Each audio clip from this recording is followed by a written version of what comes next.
You're listening to the Dynamic Thinking Project podcast. This is episode 19, and today's topic is sleeping paralysis. Hey everyone, Adam Musalli here. Welcome to the Dynamic Thinking Project podcast. If this is your first time listening, then thanks for coming. This podcast is released every Friday, and show notes are found at the website, themindtechinstitute.com. It's all one word. Come back often and feel free to add this podcast to your favorite RSS feed or iTunes. You can also follow me on Twitter and Facebook. All links are in the show notes and website. And now, let's get started. This phenomena relates to too many people. I know it's terrifying. I personally had it before, and a lot of people ask me about it.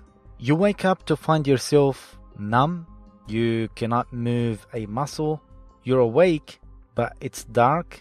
It's like you're in a room or wherever you sleep, but it's different. It's like you're in another world within your world. And you're sure you feel a presence in the room, maybe hovering near your head or perhaps sitting on your chest, sometimes suffocating you or crushing the breath out of you.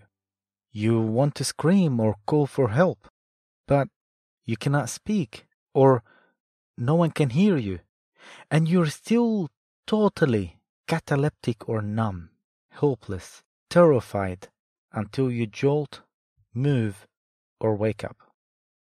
This strange and terrifying phenomenon is known as sleep paralysis. While sleep paralysis is fairly common and doesn't cause any physical harm, but it can certainly be scary. There is a new study found that understanding why it happens helps people to feel less distressed after an episode of some sort, and that's why we're talking about it today. Some people believe that sleep paralysis is brought on by supernatural. On the other hand, makes people feel more unnerved. During experiencing sleep paralysis, one may hear, feel, or see things that are not there. It often results in fear and panic attacks. Episodes of sleep paralysis usually last less than a couple of minutes. Yes, I know it feels longer, but in reality, or at least in this reality, it doesn't last more than a couple of minutes. But how it happens, you may ask? Well, sleep paralysis actually occurs when the brain and body aren't quiet on the same page when it comes to sleep, or at least at that specific time. During REM sleep, dreaming is frequent, but the body's muscles are relaxed to the point of paralysis. And that's, of course, to keep people from acting out their dreams. You might hurt yourself. Researchers have found that two brain chemicals, glycine or GABA, which is an acronym for gamma aminobutyric acid, which is one of the major neurotransmitters chemicals that the brain cells use to communicate with each other. So those two brain chemicals are responsible for this muscle paralysis. Sleep paralysis may occur to anyone and can be triggered generally by sleep deprivation, for example, psychological stress, or abnormal, or better say irregular sleep cycles. The underlying mechanism is believed to involve a dysfunction in REM sleep. And REM, by the way, stands for rapid eye movement, which is typically happens around 90 minutes after you fall asleep. Now, the treatment options for sleep paralysis have been poorly studied. People should generally be reassured that this condition is common and it's not serious. Other treatment methods that may be tried include cognitive behavioral therapy, which we do it at the Mindtech Institute, and the general symptom of sleep paralysis is being aware but being unable to move during awakening. And also imagined sounds such as humming, hissing, static, zapping, and buzzing noises are reported during sleep paralysis. Other sounds such as voice, whispers, which I personally used to experience when I used to have sleep paralysis, and roars are also experienced. These symptoms are usually accompanied by intense emotions such as fear and panic. People also have sensations of being dragged out of their bed or flying, also numbness and feelings of electric tingles or vibrations running through their body. And that's why some people relate this phenomenon, the sleep paralysis, to aliens abductions, because it's a very similar experience, but I differ some details based on the cases of alien abductions that I've worked with. And we will talk about that in a different episode. Also, sleep paralysis may include hallucinations, such as supernatural creatures suffocating or terrifying the individual, accompanied by feeling of pressure on one's chest and difficulty to breathe. Another example of hallucination involves a menacing, shadowy figure entering one's room or lurking outside one's window while the person is paralyzed. The body image distortion may result in the sleeper having bodily hallucinations, such as illusory limbs and out-of-body experience. The content and interpretation of these hallucinations are mostly driven by fear. Also, somatic sensations. Somatic, by the way, it means dealing with the physical body, as well as REM-induced sexual arousal and REM mentation, which are embedded in the sleeper's cultural narrative, and cultural narratives such as the belief system the person grew up on, including stories they've heard, such as stories from religions and other embedded beliefs. REM sleep physiology and somatic symptoms, coupled with the awareness that one is paralyzed, can generate a diversity of psychological symptoms during sleep paralysis. And that include fear and worry that are aggravated by catastrophic cognition about the attack. This can activate a fight-flight reaction and panic-like arousal. Consequently, when the person attempts to escape the paralysis, somatic symptoms and arousal are intensified, and this can lead to heightened sensations of bodily tightness and pressure, and even pain and spasm in the person's limbs, especially after they wake up. By the way, estimates of how many people experience sleep paralysis vary from 5% to 60%, likely because of the differences in the survey methods. Some people find themselves experiencing sleep paralysis frequently, while others wake up paralyzed only once or twice in their whole lifetime. The good news is that sleep paralysis is ultimately considered harmless. However, becoming mentally aware before the body wakes up from its paralyzed state can be a terrifying experience, as people realize they cannot move or speak. Frequently, these episodes are accompanied by hallucinations, as I said, and sensation of breathlessness. Such hallucinations likely gave rise to myths of the incubus and succubus, which are demons that pin people down in their sleep and sometimes have sex with them. But that's a myth. And of course, as I said before, whatever the person hallucinates is likely to be depending on the cultural narratives of the person. People may also sense a malevolent presence nearby or believe they are about to die. Some sleep paralysis episodes come with feelings of falling and other feelings such as floating or levitating or disassociating from the body. These sensory experiences are more likely to distress people than mere paralysis alone. And according to a study published in February 2013 in the journal Clinical Psychological Science, researchers James Sheen and Gordon Pennycook of the University of Waterloo in Canada surveyed 293 people, mostly women, on their experiences with sleep paralysis.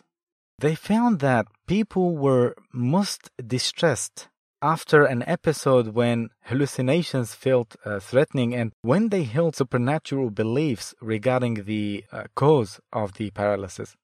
However, people with analytical thinking styles who were less likely to hold such supernatural beliefs were less likely to be distressed after experiencing sleep paralysis.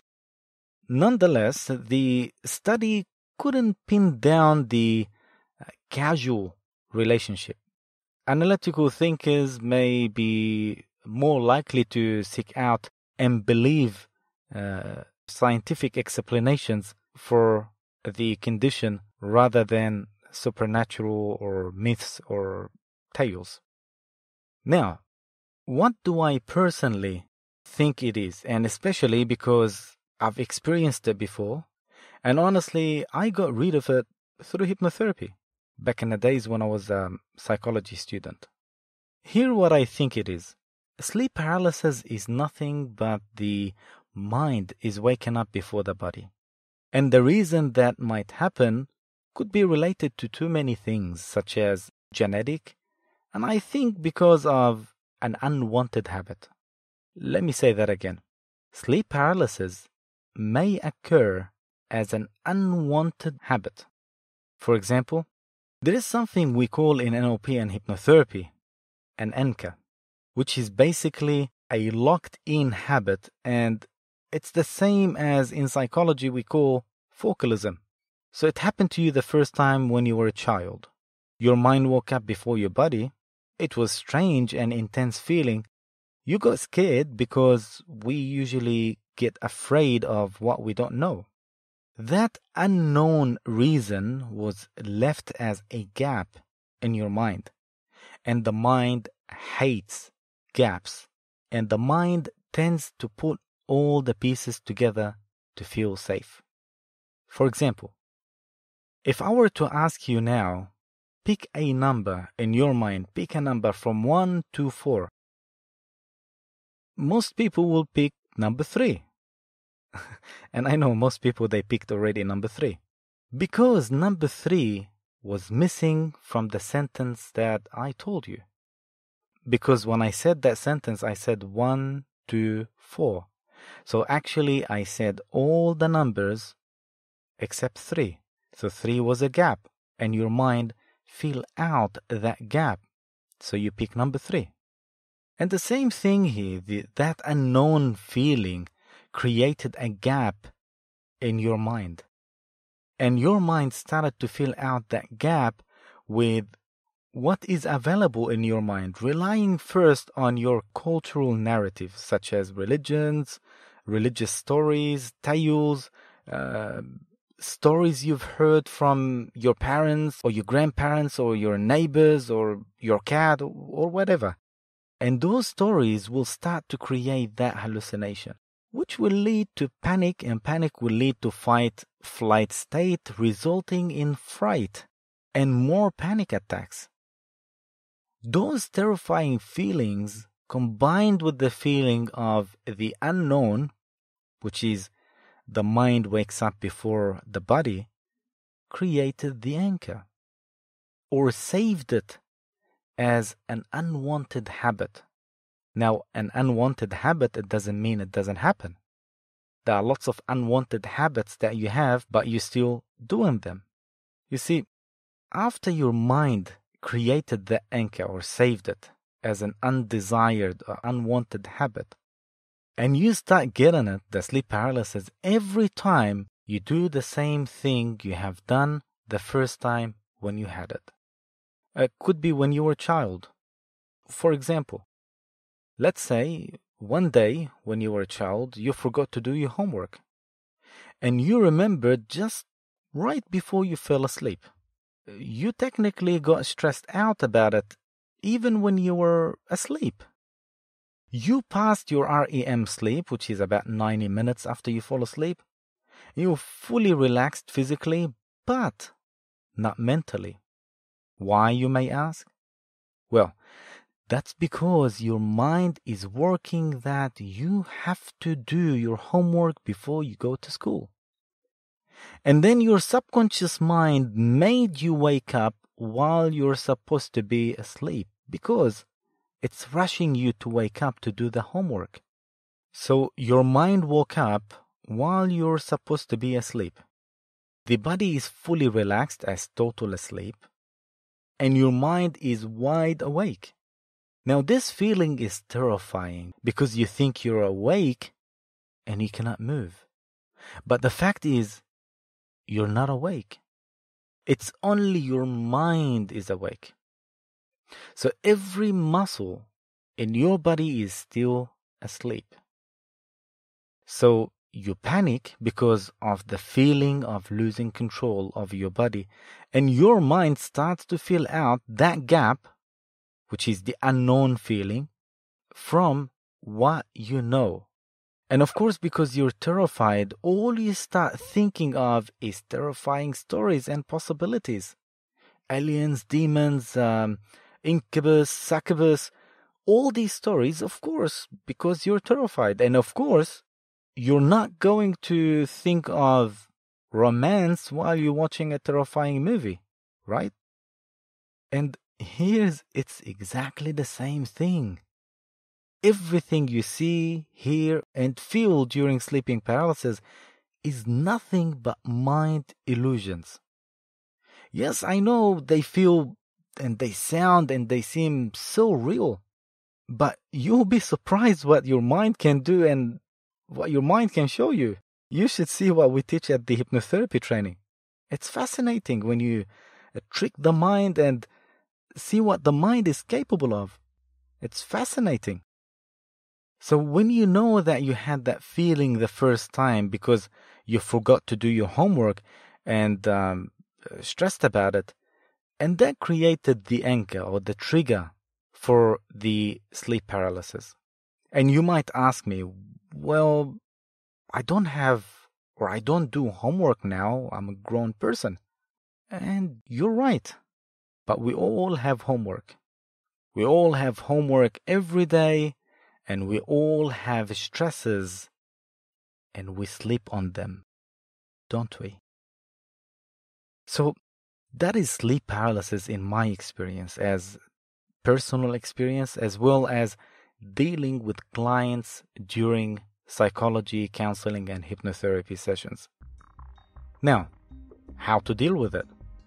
I think it's as simple as this phenomenon is. Just as you knew about it now, you will not have it anymore because the gap or the unknown you had in your mind about it is now filled out and no longer open for hallucinations. Now, even if your mind wakes up before your body, you would know what you're going through and you'll find yourself calmly waiting for your body to wake up. Usually it's just seconds as you know about it now, and you'll be totally okay. This is it for today. Thank you for listening. If you have any questions, you can email me. The email is on our website, themindtechinstitute.com. And don't forget to like, share, and subscribe, especially if you're listening to this episode on YouTube. The Dynamic Thinking Project podcast is released every Friday. Until next time, take care and enjoy your weekend. This is Adam Muselli, signing out.